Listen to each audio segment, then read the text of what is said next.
Hi folks, FPL General here recording another episode of my 59th minute FPL podcast, recording on Tuesday, September 17th, one day before my birthday, so I'm going to give myself a day off tomorrow. Gameweek 5, thankfully it's over. That's the best thing to say about it. It was an absolute horror show for a lot of people, including myself, which I'll go into shortly. Champions League and Europa League this week ahead of Game Week 6, so best to be patient if possible with those transfers. Similar format this week as usual. I've got a very special shout out to start the show. A very quick review of Game Week 5 because I want to look forward rather than back. A watchlist update, 5 I've added, 5 I've removed.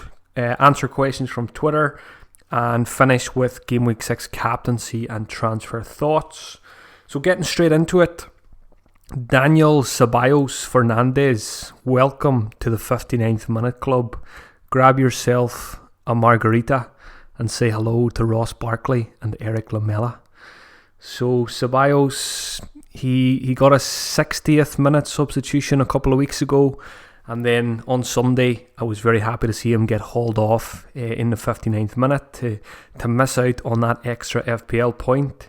So Ceballos joins Ross Barkley and Eric Lamela in the 59th Minute Club, and hopefully there'll be a few more joining those lads in Game Week 6. So keep an eye on those clocks when you're watching the games, and send me the tweets if anyone gets hauled off. It was pretty funny logging into Twitter at the weekend and looking at my mentions. It was just Ceballos. So keep an eye out for those folks, and thanks for everyone who sends in the tweets.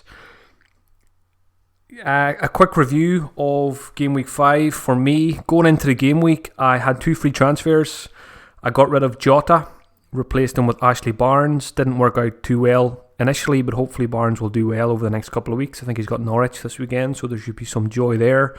And the second free transfer I got rid of, reluctantly got rid of John McGinn for Cantwell, and benched Cantwell, of course, but I never considered starting him against Man City anyway. Didn't expect much from him, so I'm not going to worry too much about that. Just happy that I own Cantwell now. He looks, he keeps doing it. Such great value. And my plan always was going to, bench him last week and play Lundstrom, but then for the next couple of weeks I'll be benching Lundstrom and playing Cantwell. So hopefully he can keep up his form over the next few weeks, and it's a bonus if his price keeps rising as well. So all out on 41 points, a big fat red arrow. I went from about 350k all the way back down to 950k, so just inside the top 1 million.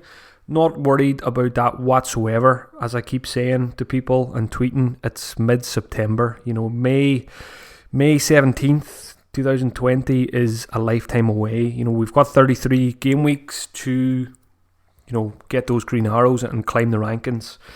So, it's comforting in a way to look. I was looking at the Elite 64 mini league this week, which is a league I organise. I got relegated from it myself last season, the Ultimate Chain. But looking at it this week, I think it was 29 of the 64 managers in that league are ranked outside the top 1 million. So that just gives you an idea of how, it's been a tricky start to the season for a lot of us, and it's been a tricky start for, a lot of the best managers in the world. Some of them are ranked 3 million, 3.5 million. So that it just gives you an idea of it. It has been a very testing start, and I'm just hoping that things calm down a bit over the next few weeks. It's been a bit crazy.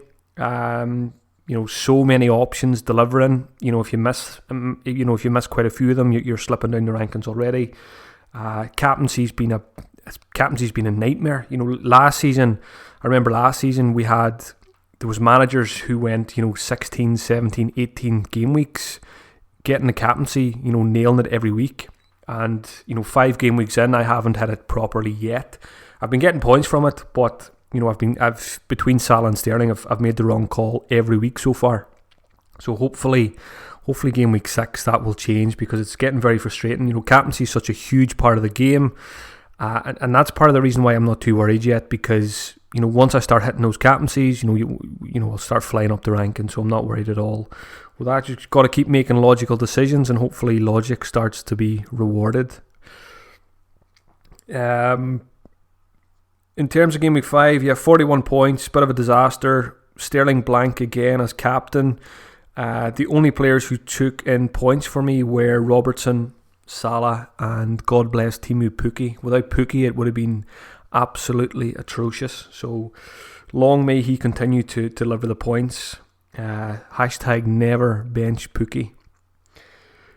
Moving on now to the watch list. As I mentioned, 5 players I've added after Game Week 5 and 5 players I've removed. I'll go with the players I've removed first, nice and easy. Van Dijk, I've got double Liverpool defence already, Robertson and Trent, so I'm probably looking to move away from that soon, so no interest in Van Dijk at the moment. Trossard's gone as well, obvious reasons, he's injured.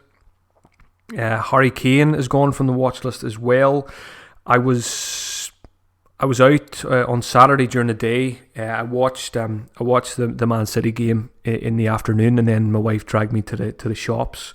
So I'd stay with her for a wee while and pretend I'm interested in the clothes she's looking at and all that kind of stuff. And then I get bored and I say, right, I'm going to a coffee shop and I just follow the games on BBC 5 Live on the radio or on Twitter or wherever. So I got to the coffee shop about 4:30. So the games were almost over, and I just opened up Live Score, and I've seen Spurs 4, Crystal Palace 0, and I was like, oh, here we go. Harry Kane's going to have 2-3 goals here. And I logged in, I couldn't believe that he only had an assist. And then, looking at the stats after the game week, I think he only had 1 goal attempt in that game, so he's just not justifying the price tag at the moment, so that's why he's gone from my watch list. I'd be a lot more interested in Aubameyang than Harry Kane at the moment if I was going for a premium striker. Another player I've removed is the Everton striker Keane. He was benched for Calvert-Lewin at the weekend, so got no interest in Keane until he's getting regular starts and he starts scoring a few goals as well. Everton in general are a very hard team to trust. 1 week they look like world beaters, the next week they look like a relegation side, so they're very hot and cold, Everton, which puts me off them. I've got Lucas Digne, happy to keep him, but apart from that I'm not looking to invest in Everton anytime soon. And the final player I've removed this week is Wesley from Aston Villa. Scored just 1 goal in the first 5 games. He's just not doing it at the moment, and there's so many options up front, so got no interest in Wesley for the time being. Moving now to 5 players I've added to the watch list after Game Week 5. First one, Brighton's Neil Maupay, 6 million striker. Scored his 2nd goal of the season. Every time I watch this guy, I like what I see. There was a lot of hype about him coming up from the Championship. He did really well. I think it was Brentford he played for. My Championship knowledge is pretty poor, so forgive me if I'm wrong on that one. But very good. A lot of goals in the Championship last season. As far as I know, he might have been second to Timu Pukki in the scoring chart. So he comes with pedigree, and he looks good. I just like to see him get more 90 minutes under his belt, but I think he will. I think there's so many striking options at the moment in FPL. I think give it another couple of weeks, I think Maupay could be right up there as well as another option who emerges if he keeps passing the eye test and scoring goals. Another one I've added this week is Firmino. Now I've already got 3 Liverpool players, so you might ask, why am I adding Liverpool players to my watch list? But I'm probably going to move away from double Liverpool defence in the near future. I'll probably keep Alexander-Arnold and get rid of Robertson. There's a tricky run of fixtures coming up for Liverpool. I don't foresee too many clean sheets, especially with Alisson out. So losing a Liverpool defender, it opens up an extra attacking spot. So Firmino's on the watch list. He's too hard to ignore now. He often gets overlooked as an FPL asset because of Mane and Salah and because of the defenders, but he's on fire this season. 2 goals, 4 assists. He's not too far behind Salah and Mane in terms of total points as well, and he just looks the business. And 9.5 million. Surprising that he hasn't risen in price so far. He's probably only about around 10-12% owned. So yeah, Firmino, going to keep a close eye on him next couple of weeks, and maybe when it comes to wildcard time, he'll be someone I look at, maybe more than I have done in the last couple of seasons. Southampton next, Djenepo, 5.4 million midfielder, hasn't got too many minutes this season. I think he's had a couple of injury issues. Don't think he's completed 90 minutes. Missed a couple of games as well, but he does have two goals to his name already. Great goal at the weekend. He reminds me of Sadio Mane. I know a lot of Southampton fans have been making the same comparison over the last couple of weeks. So I'm not really looking to invest in Southampton, but I can see myself looking at this Gineppo guy in a couple of weeks' time. If he gets regular minutes and he keeps getting attacking returns, he could be a very interesting option. Looks like a really good player. Just need to see a little bit more of him before making a final decision on him. A Spurs defender next. No surprises here. Serge Aurier got his first start of the season. Spurs got their first clean sheet of the season, and he picked up 2 assists as well. So I think if Aurier was, nailed on in that Spurs defence, a lot of us would be looking to bring him in. Pochettino, over the seasons, he's been known for rotating his fullbacks. He's got Walker-Peters there. Foyth's an option when he comes back from injury. So there's still question marks over, whether Aurier can make that place his own or not. He's a player who's had a lot of injury problems in the past as well. So that's another X beside his name for me for the moment. So yeah, just for the watch list for the time being, if he can make that right back spot his own, I think he could be an absolute beast at 4.9 million, for clean sheets and attacking returns. So definitely want to keep an eye on Aurier. Last one I'll mention this week on the watch list, Gerard Deulofeu. He looked rejuvenated under the new manager, Kiki Sanchez-Flores, at the weekend.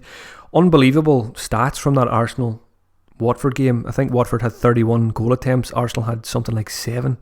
So Arsenal very fortunate to get a point from that one, going by those numbers. Deulofeu was excellent. I don't know how he didn't score. He did get an assist, and he walked away with 2 bonus points as well. He's dropped to 6.2 million. Now the issue with Deulofeu is he's a forward, and as I've mentioned, there's so many good forward options, which is Deulofeu is probably going to get ignored for that reason. So yeah, he's watch list for the moment, but there's probably a few other strikers that are ahead of him in the pecking order for me at the minute in terms of players I want to get, but not to be ignored. Some great stats at the weekend in terms of forwards. He created the most chances with 8, most goal attempts among forwards as well with 7. So maybe Deulofeu is going to be a big player under Flores. So one to keep an eye on there as well.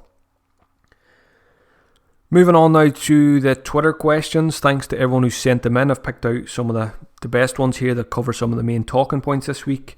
First one came in from Ruslan. Ruslan asks, what is your view on Sterling the last 2 game weeks? It looks like he was playing deep on the wing, not really close to the goal like he was in the first 3 game weeks. So yeah, I'm a Sterling owner. I'm not really worried. The Brighton game week 4 was a bit worrying because I don't think he had any shots in that game. But against Norwich, he was probably a bit unlucky. Obviously, he hit the post on another day. That's 5 points. And a few bonus points probably for us if that one went in. He created quite a few chances as well for Aguero in particular. 2 chances that Aguero, you expect Aguero to score really, a couple of headers over the top. So again, it's easy to say this about any player, but on another day, you're looking at a healthy return of points there from Sterling. So I think if it was a similar performance to the Brighton one where we didn't get any shots or anything like that, I'd be worried. But I've seen enough from Sterling in that game against Norwich to be confident in him for the Watford game this weekend. Now, the Champions League midweek, so hopefully Sterling at least gets some reduced minutes. Ideally, he would get a complete rest against Shakhtar, but I don't think that will happen. But hopefully 60, 70 minutes max. And then, he'd be ready to go for Watford at the weekend. I'm going to come to captaincy soon, but I've captained Sterling the last 2 weeks, and he's blanked. Very disappointing, but I'm probably going to leave it on him for this Watford fixture. I think he's one of the best options for captaincy again this week, despite frustrating over the last few weeks. He's going to be sold by a lot of managers. I like that idea that he's been sold by a lot of managers, because it would be typical FPL that, when you have there's probably going to be 250,000 people will probably sell him this week. And then what's going to happen then against Watford. At least I'm hoping so as an owner. But yeah, I'm not I'm not worried about Sterling. I think, I expect to see a reaction from City as well after the defeat. So hopefully a big result against Watford and big points from Sterling in that one. Next question came from FPL Newton Heath. He asks, if you had to choose between Son and Aubameyang for the next 4 game weeks, who would you choose? So I'm just getting the fixtures up here in front of me. So next 4 game weeks, Aubameyang has Aston Villa at home, great fixture, Man United away, Bournemouth home and Sheffield United away. So very good fixtures there. I think the United fixture is even a good fixture for Aubameyang there. Spurs have Leicester away, Southampton home, Brighton away and Watford home. So Arsenal and Spurs, as you can see, are two teams with very good fixtures. They're probably 2 teams I'd be targeting if I was wildcarding this week or next week. In terms of Arsenal, it's probably Aubameyang or nobody though at the minute. Don't like their defence, don't like their midfielders. Spurs, Son is probably top of my list when it comes to Spurs assets. I much prefer him to the likes of Kane and others. If I had to choose one of these two just for the next 4 game weeks, that's a pretty tough one. I think the fact that Lacazette's out for a few weeks would probably sway me towards Aubameyang. I just love watching the guy, even against Watford. As I mentioned, Arsenal had very few goal attempts, but Aubameyang, he doesn't need much to find the back of the net. He gets his chances, he puts them away. Imagine how many goals he would score if he played for, City or Liverpool. He'd be getting probably 30, 35 goals a season. So really like Aubameyang. Should be on penalties as well. So yeah, I think if I had to choose one for the next 4 weeks, I would go Aubameyang over Son. But I really like both options. I expect both of them to do well over the next couple of weeks. Next question is from Top 6 FPL. Good question here. If you could change one rule about FPL, what would it be? Now, there's not too many things I would change about FPL because obviously I love the game. And it pays my bills at the end of the week these days. So I think if I had to change one thing, it would be the captaincy. I've never been a fan of captaincy in FPL. I think I would remove captaincy if I was in charge at FPL Towers. I just think it brings, it adds too much variance to the game. We've seen that this season. Logical captaincy decisions are not being rewarded. So yeah, I've said that many times over the years. If I was in charge, I would take away the captaincy and just simplify the game. I think that would probably benefit managers like me who are very patient over the course of the season. Next question is from Kyle Mark Anthony. Kyle asks, is it time to go back to the trusted 3 at the back and spread the money elsewhere, as there seems to be no such thing as banker clean sheets anymore when it comes to the top English teams? So yeah, lots of talk this week about, big at the back and maybe, moving away from having 4 or 5 defenders, investing more cash up front when there's so many guys firing up there. So, I went into the season, I'm on a 4-4-2, Trent, Robertson, Zinchenko and Lucas Digne, and it hasn't been great so far. Lucas Digne has been okay. But Liverpool and City have been very disappointing. Going into the season, it was pretty justified to go with, heavy investment in defence. We couldn't foresee Alisson getting injured first day of the season. City's best defender, Laporte, getting ruled out for 6 months. But I think the lack of clean sheets is mainly down to, the quality of the other teams in the league this season. You've got Pukki at Norwich. You've got really high quality strikers, playing for, lesser sides than the top 6. Like, Allaire at West Ham, Callum Wilson at Bournemouth. We don't have Huddersfields anymore who just can't score goals. All 20 teams in the league are capable of scoring goals, and we're seeing that. And I think that's more, I'd be more inclined to move away from defenders because of that and try and capitalise on some of these strikers that are doing really well. You've got Tammy Abraham at Chelsea. You've got a top 6 striker for 7.3 million. Absolutely ridiculous value. So yeah, I'm thinking about moving away from my 4-4-2. I've got double Liverpool, which are not delivering. There's no Alisson. They've got tough fixtures coming up, so I think it makes sense to maybe move down to 1, just have Alexander-Arnold there. And if I lose Robertson, I'm probably looking at replacing him with a striker rather than a defender. So moving from 4-4-2 to 3-4-3 makes sense at the moment. Now, things change so quickly in FPL. Fast forward 4 or 5 weeks, we could all be pumping our money back into defence. It's you can't write things off after 5 game weeks. But at this point in time, it does look like moving away from heavy investment in defence does make sense. You've got to move with the seasons. Last season, defenders were excellent value. We thought they would be again this season. At the moment, it doesn't look like it. I think you can't be too stubborn either. It's dangerous to be stubborn and think, right, I started with 5 defenders at the start of the season, I'm not changing. But you've got to adjust if things, if patterns change and it looks like there's loads of strikers performing, don't ignore it.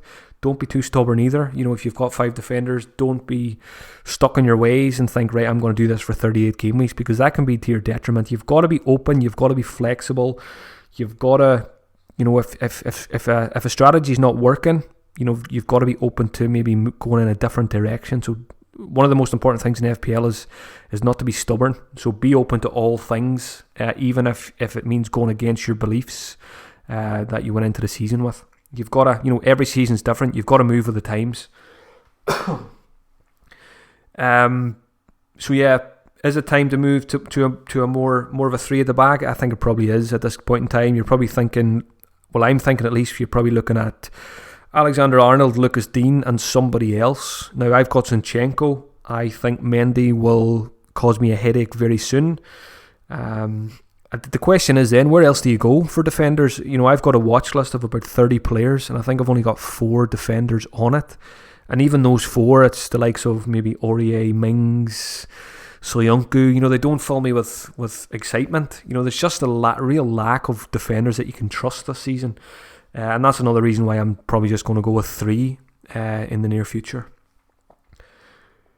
Moving on now to Game Week 6 captaincy and transfers. So I put a poll on Twitter this morning with 4 captaincy options. I included Sterling, Aguero, Aubameyang and Salah.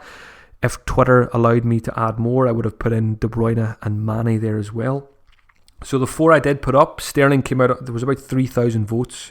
Sterling came out on top with 44%, Aguero 27%, Aubameyang 17%, and Salah with just 12%. So I tend to agree with that poll this week. I'm on Sterling at the moment for that home game against Watford. As I said, hopefully he doesn't get 90 minutes in the Champions League. That might make me think twice about it. Aguero is a great option. I would probably expect Jesus to get a start in the Champions League this week. So I think if that happens, Aguero is an excellent option again for captaincy. We know how consistent he is at home. Aubameyang at home to Aston Villa. I think anyone who owns Aubameyang, that's a great fixture there for him for the captaincy as well this week. And Salah and Mane, on paper, away to Chelsea is not great, but Chelsea have been terrible defensively this season. I think there'll be a lot of goals in that game, and I fully expect Salah and Mane to do well. So I do like Liverpool guys for captaincy as well this week. Talking about transfers now, even though I had a pretty disastrous game week, most recent game week, I'm probably going to still end up banking my transfer this week. Tammy Abraham's on my mind, but he plays Liverpool this week, so I'm happy enough to give him another week and see how he looks against a top side.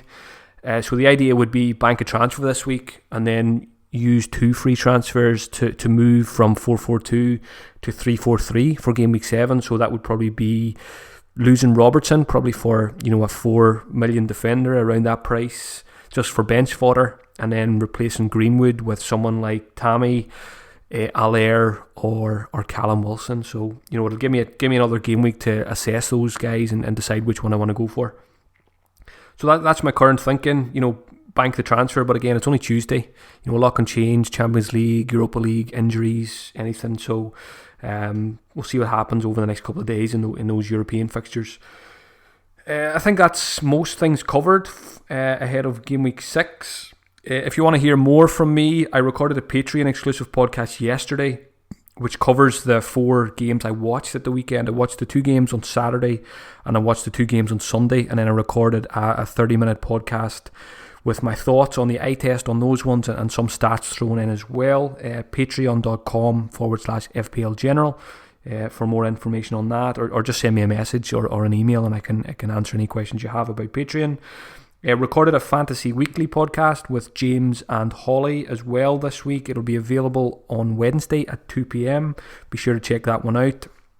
If you're listening to this podcast before the Champions League games start on Tuesday evening, there's a very exciting fantasy bet tournament for the Champions League starting. It's a season-long tournament, £5.50 to enter a team, and there's £10,000 up for grabs there. So the winner of that is probably going to walk away with about $2,500. So if you're interested in Champions League fantasy, be sure to check out Fantasy Bet. It's 18 plus and begambleaware.org.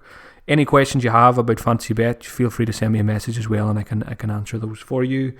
Enjoy the Champions League games, folks. Enjoy the Europa League if you're watching any of those. I'll be on the FPL show on Thursday, so if you're in a country where you can access that on TV, be sure to set a reminder or set it to record. Or if you're like me and you're in the UK or Ireland, on Friday morning on the Premier League website and the Premier League app, you can watch myself on the FPL show. I'm not actually sure yet who is going to be on alongside me this week, but it's always a good show, lots of good content and advice and stats and stuff in that one, so check it out. Good luck in Game Week 6, folks. Enjoy your weekend, and I'll talk to you all again next Tuesday.